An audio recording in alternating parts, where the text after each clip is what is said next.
Hey everybody, and welcome back to another vlog. Thanks for joining me again. Just a quick update. I know last week in my vlog about mental health and me making an appointment with a psychologist, I got the appointment made. My first one is on January 23rd, which I'm really excited about in a weird way. So I will update you about the appointment like I promised. It's just not until January 23rd, so you're gonna have to wait until the week after that appointment, and I will let you know how it's going. Other than that, I'm doing okay, and I just wanted to take some time this week to talk about something else that I find very interesting, pretty exciting, and something that I've just been having a lot of conversations about with a lot of my friends and a lot of my colleagues who've recently graduated or are about to graduate and are thinking about this kind of thing. So without further ado, is that the right way to say it? Anyway, jumping right in, this vlog is going to be about 5 tips to consider when you're negotiating a raise and why you should negotiate a raise and not wait until you're nearing the end of your career to do so. This is something that I kind of learned as I went through different jobs and different clients and things like that. But I was able to distill it down to 5 points because when I was reflecting on the last 5 years, I started working around 2013. I would say my professional career started in 2013. Of course, I worked before that, but when I say professional career, I mean I was being paid more than minimum wage. For me, that's when it started. And I was able to negotiate pay raises 5 times since 2013, which is pretty awesome. Anywhere from 8% all the way up to 32%. And I want to talk to you about the things that I learned to negotiate a pay raise successfully. Every time I've asked for a pay raise, I've gotten a pay raise. And while yes, that does attest to the fact that I've kind of like learned how to do it, but I mean, I've worked for some really nice people, and I've also worked for some very challenging people. So I think, it does help to work for really nice, generous people, but at the same time, if you have these tips and you have these skills, you should be able to negotiate a pay raise, most likely, at least in my experience. I've had some pretty challenging people I've worked with and was still able to get my raise. So before I dive into that, I want to say that the one thing that I think makes people not want to ask for a raise is their age. A lot of times I think their gender. I think a lot of times women have a hard time. I mean, and there's statistics, you can do the research, but women do have generally a harder time asking for a raise than men do. We all know about the gender pay gap and all that kind of thing, but that's not what this video is focusing on. If anything, I want us to forget about those things, and I want us to think about just you as a professional, what you can do to negotiate a fair raise for you in your job, whether it's at a corporation, a business, or as a freelancer. So 2 things to remember, well, I guess 3 things to remember before we dive into the 5 tips is, number 1, you are always going to be nervous. Every time I've asked for a raise, I never felt 100% confident. If anything, my stomach was in knots and I was super nervous, probably sweating. The classic pit sweat when you're like in an office and you're trying not to show anyone, so wear a blazer that day. And just using all my energy to try to look calm, because we all have that voice and those insecurities and that fear in the back of our heads. It's like, you don't deserve it, you're too young, no one's gonna take you seriously, you haven't done enough. Especially if you're still in college, you're like, I'm not qualified yet. Or even if you just got out of college, you're gonna still tell yourself, I'm not qualified yet, I don't have real experience. And you know what? Honestly, if you let these excuses dictate whether or not you ask for a raise when you deserve one, those excuses will be there 10 years down the road, 20 years down the road, God forbid 30 years down the road. You're gonna be telling yourself that you don't deserve it. And it's best to start exercising that negotiating muscle now, the beginning of your career, while you're still in college, whatever. Like, you should be negotiating all the time. It's a skill that you develop through practice. So please don't hear like, oh, Mia negotiated a 32% raise and I've negotiated 5 raises since 2013. Yes, and that's awesome, but it's not without fear and trepidation and a lot of me sweating, worrying about if I was going to be fired, worrying if they were going to look at me like I was crazy. Those fears are real, and what I'm trying to tell you is that they'll be there, and hopefully not forever, but they'll be there, but to still act in spite of that fear. I'm telling you this because I want you to, when those fears come up, when you're thinking about negotiating a raise, I want you to go, oh, there they are, acknowledge, that's a normal part of this process. All right, fears, I'm gonna keep doing what I'm doing. So when you're going through this process, you don't think, oh my gosh, but I feel so scared, so I mustn't be ready to do it. I mustn't be equipped. That's not the case. This is just a part of human nature. We're always scared to ask for more. We're always wondering if we're good enough or qualified enough. And that's just kind of part of just being human, I guess. So hopefully through practicing these 5 tips and asking for a raise, you'll exercise that muscle and build some confidence, and that voice of insecurity will quiet down the years. Yeah, so the first two things I want you to remember before we dive into these tips is number one, you need to be looking out for yourself. A lot of people, I know a lot of companies are good about doing performance reviews at the end of the year and things like that, but ultimately what I found is a lot of companies are just required to do this, and so they kind of just check the boxes and whatever and tell you do this better next year. Maybe they'll have some nice things to say, but it doesn't always result in a promotion or a raise. But you need to remember that you have to be kind of your own advocate, especially in the workplace. As nice as it would be if our boss came in every day and looked at their team and looked at you and went, wow, Mia really did a good job last week. She really put in the extra mile and she worked 20 more hours than normal, and she really stood up and led. And it's not necessarily that your boss might be like self-absorbed and not notice all the hard work you're putting in. That might be true, but they also probably are putting in a lot of work too, and they have family and they have priorities and they have all kinds of things swirling around in their lives, and they're not going to be taking the time every single day to look at you and what you deserve, to hovering over you to give you a pat on the back and write you an extra check. That's just not the way anybody works, unfortunately. So number one thing to remember is you need to look out for yourself. You need to be evaluating when you're ready for a raise, when you think you're deserving of a raise, and ask for it and sit down and let them know about it, because they're not going to be looking out for your career advancement. Unfortunately, that is not common. And if they do, that's great. You work at a great place. What I'm basically trying to say is don't wait for people to notice you. You need to know, what you're doing and what you're adding to the company or to the job, and go from there. The second thing I want you to remember is that when asking for a raise and considering it, you need to remember that if this person, if you're scared that they're gonna fire you, honestly, most of the time they won't, because for a company to go out and spend the money to look for a new candidate to replace you and to train the new candidate, it's way more costly and it slows down the company a lot. It's way more costly than them just giving you a raise. Somebody who's already trained, who's embedded in the company culture, somebody who already has a rapport with all the colleagues on the team, they'd rather just give you a raise than fire you, go out and hire someone else and train somebody else. So those are the two things to remember. Now let's dive into the 5 tips. So the first tip when asking for a raise is you need to ask yourself a lot of questions. You do need to make sure objectively that you are deserving of a raise. And I say objectively because if you're really insecure, like I was and still am a lot of times, you want to think that you aren't deserving. And in order to get that negative outlook out of your head, we need to start being objective, not subjective. So sit down with a paper and pen if you need to, or sit down with a friend and go through why you think you deserve a raise and start jotting down those specific objective bullet points. Some of the questions you could ask yourself is, have I been adding more value to the company? In what ways have I added more value to the company? Have you established new processes? Have you created some sort of workflow that enables the team to be more efficient and to catch more errors? Have you taken on any leadership role without being asked? Have you taken the new hires under your wing and trained them? Have you been putting in extra time? Have you been at the company a long time? Have you been with this client a long time? Have you gained, another year of experience under your belt, so now maybe you should be quoting a little bit higher? Those are really good questions to start with, to start writing down objective reasons as to why you deserve to get a raise. And again, if you have a hard time determining these things on your own, sit down with someone you trust, tell them the story of your genesis at the company and what you've done to thrive and to improve and add value. And then your friend will probably be able to say, yeah, you definitely deserve a raise because you did this, this, this, and this. And again, don't forget to write it down, because this is really going to help you kind of rehearse your reasons before going into a meeting, which leads me to my next point. Set up a meeting with your supervisor or your boss. Do not send some passive aggressive, nonchalant email asking for a raise. That is so inappropriate. You should be taking this raise just as seriously as you want them to take it, which means ask for time on their calendar to meet, whether it's on a conference call or in person.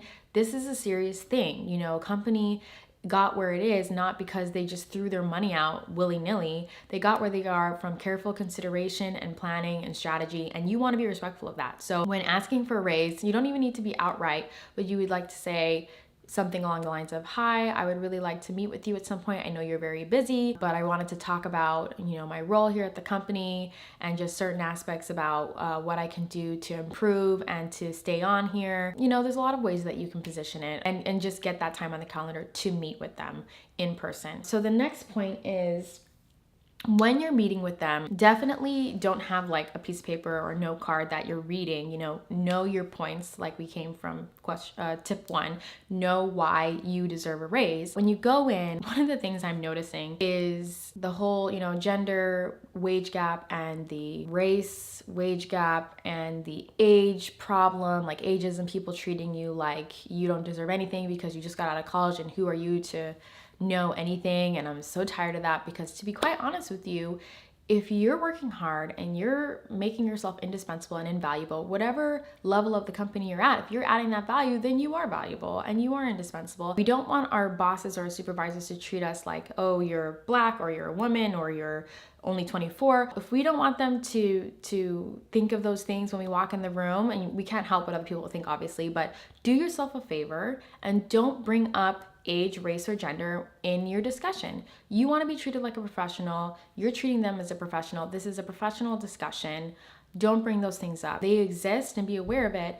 But I think sometimes we focus so much on those things that it inhibits our ability to have a fair, even discussion about, here are the objective reasons why I should get a raise, laying them out and going, is this something that you could make happen within the next 3 months, or can you make this happen at some point? Maybe you've been denied a raise for so long and you're really angry and all that stuff. And I totally respect that and understand that. Believe me, I've experienced all of this crap from a lot of people, whether it be my age, my race, or my gender. It is hard out there. I'm not trying to be a jerk about those things. I'm definitely empathetic to all of you who've experienced this kind of stuff. What I am trying to say though is that if the anger is like really just festering inside of you, it's not going to help you have like a level, even toned conversation with this person, because you want to be treated with respect. So it has to kind of go both ways. So number 4, similar to number 1 with the asking yourself those questions, is distilling those answers down to the reasons why you should get a raise. So you should know,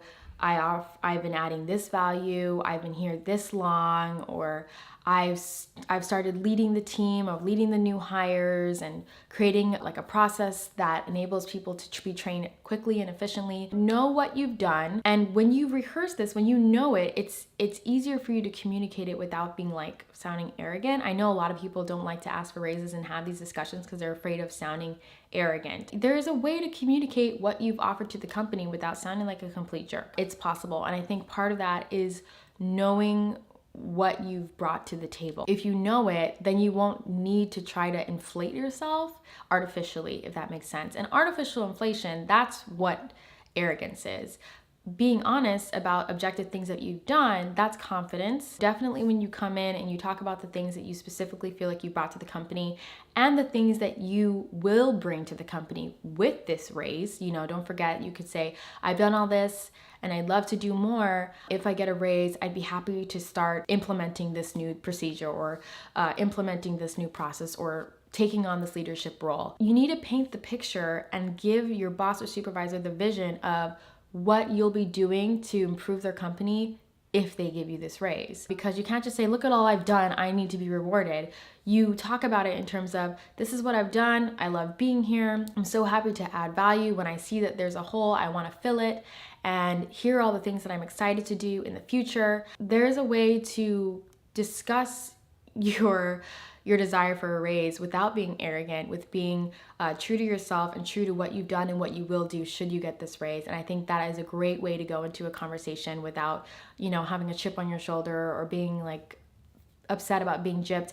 And actually, this is a really good time to bring in the fact that there are many times that I did way more than, my scope of work in the contract or the employment was initially supposed to be, and I really put in the extra mile. I mean, I think that's part of it. I think that's part of, being invaluable and, being someone that they just can't get rid of because you're so valuable. But don't go into the meeting thinking, oh my gosh, they owe me because I've already did so much. Go into thinking, I will do so much more and I need this raise in order to do that. Yes, you might have done a lot and you might have felt like they should have been paying you more a long time ago, but that's in the past and you can't really blame them for that, because maybe you should have spoke up for yourself, like I said, and looked out for yourself and what you felt that you deserve. So let's start with a clean slate, start with a clean slate and think ahead and paint the vision of the future with them, and that'll serve you way better than looking backwards. The fifth tip would be asking for a specific amount. Now, after you've laid out all the reasons why you deserve a raise and all the things that you're going to be bringing to the company, all the new and exciting things that'll merit this raise,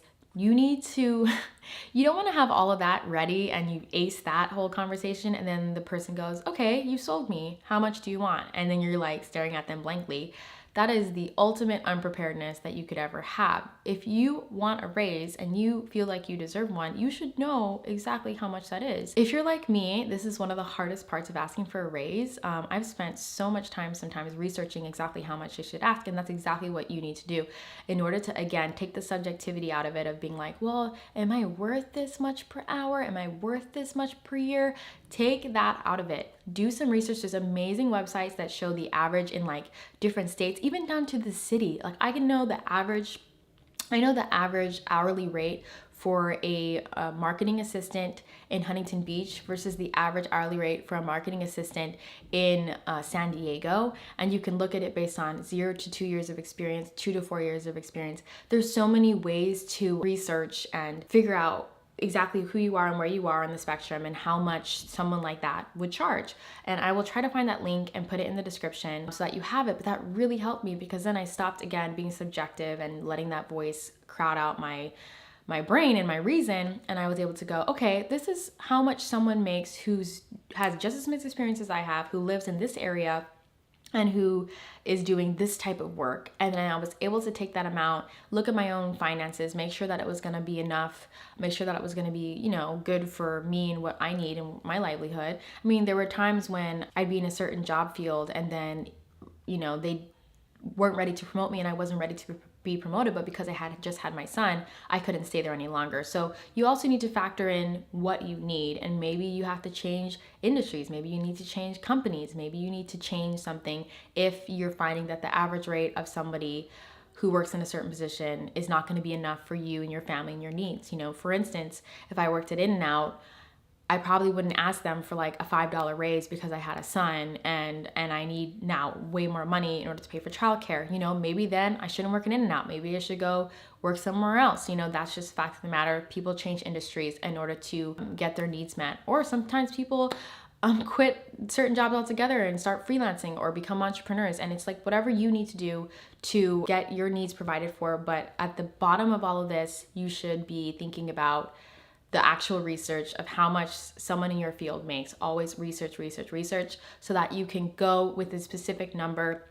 I mean, people always say pitch a number that's a little bit higher than the average, and then because the person you're talking to might always go a little bit lower, and that's fine. I think that works just fine. What I've found is when I pitch the exact amount that I researched that I should be getting, I usually get exactly that and maybe even a little bit more, but I think it depends on how you're being perceived by this client or this boss and all those kinds of things. But I just wanted to make sure you understood that the last most important point here is know how much you're asking for and do the research so that they go, well, why do you think you deserve that? You can be like, well, website and this research that I did showed that people who have 2 years of experience in this position are making this much per year, and that's why I think that I should get that. So yeah, no one can argue with data, so the data doesn't lie, use the data. Okay, now that we've covered the tips that you need to know when you're negotiating a raise and the 2 things you need to remember when going about this process, I really want to talk to you about what you need to consider if you are rejected. The first thing that you need to do is consider if you even want to be there anymore. That was after I had a baby. I went, okay, this is not going to work for me anymore, then it's time to leave. And I've had people tell me, well, you can't leave a company if you haven't been there for at least 1 or 2 years. I hadn't been in this company for a year yet, but I don't think that's true. Certain people told me that this was going to make or break my career. People saw on my resume that I only was at this company for 8 months instead of 24. That's so false. Maybe in separate industries, maybe in the medical world, I don't know. Obviously, I only worked in advertising and marketing and film. Those are my areas of expertise. Those are the areas that I've had the most experience in. I'm speaking from that experience. So just be gentle if you work in a different industry and they do look at those things. But as far as I've seen, people just want to know if you're good at what you do and if you're easy to get along with. They don't look at, oh, you should have been there 3 more months. Now you look like a unreliable employee. That has never happened to me. So don't be afraid of, well, I need to stay here and suffer through it for this much longer. Absolutely not. If it's not cutting it and you're not paying your bills and you're getting all stressed out and they didn't offer you the raise that you deserve, then definitely consider leaving the company. Maybe they don't deserve your time anymore. Something to consider. The second thing that you should do if they reject you is immediately start looking for other jobs. This is a really, really, really important thing, because then while you're working at this company that you don't really want to work for anymore, you can start lining up other gigs and quote that higher rate, and you will start seeing that higher rate be accepted and considered because it is the standard, it is the average, or whatever it is, because you did your research. And then when you go to put in your 2 weeks notice, you can tell them, I'm putting in my 2 weeks notice, I'll be moving on to another company. And when they hear that you're not just quitting and like gonna go stay at home and be unemployed, you're quitting and you're going somewhere else that will pay your pay, will pay your quote, it kind of battles them a little bit, because then they realize, oh, other companies do see the value of this person, other companies are gonna pay this person more, maybe I am losing out. And then you might get quoted a bigger raise at that current company, but you might not want to stay there because they kind of were jerks to you. So, I mean, definitely don't stay there if you don't want to, but I think it's important that as soon as they reject you and you decide that it's not worth staying, that you should start looking for other areas of work and quote that higher quote. Don't say, oh, I made this much in my last job, so I'm hoping to make the same at this new job. Quote that higher quote that you asked for when asking for a raise. So the third thing that you need to keep in mind when you're negotiating a raise and if you're about to be rejected or you were rejected is, again, don't be afraid to hop jobs. Don't be afraid to say, well, I already found something new, or I'm looking into other positions, because as soon as you say that you're looking into other positions or that you found something new, you have more leverage. Now you are being valued by some other company or some other person, and they're about to lose you. And a lot of times this puts you in a position of a little bit more power and leverage. Every time I've done this in a job where I wanted a raise and I said, I'm looking into other opportunities, then I was able to negotiate my raise, and I was able to have kind of that leverage that I needed to get what I wanted. So that's not something that you should be afraid of. Like, I've talked to some people who were looking for other jobs and they're like, oh, should I tell them that I'm looking? I mean, don't tell them while you're working there, because you don't want them to feel like, well, they're just gonna move on anyway, let's just let them go now. Tell them when you're ready to move on, because when you do that, the conversation with your boss or supervisor shifts from, I want a raise because I did all these things and I will do all these things, to this is what it will take for me to stay. If you want me to stay at your company and keep providing value and not have to hire a new person, this is what it will take for me to stay.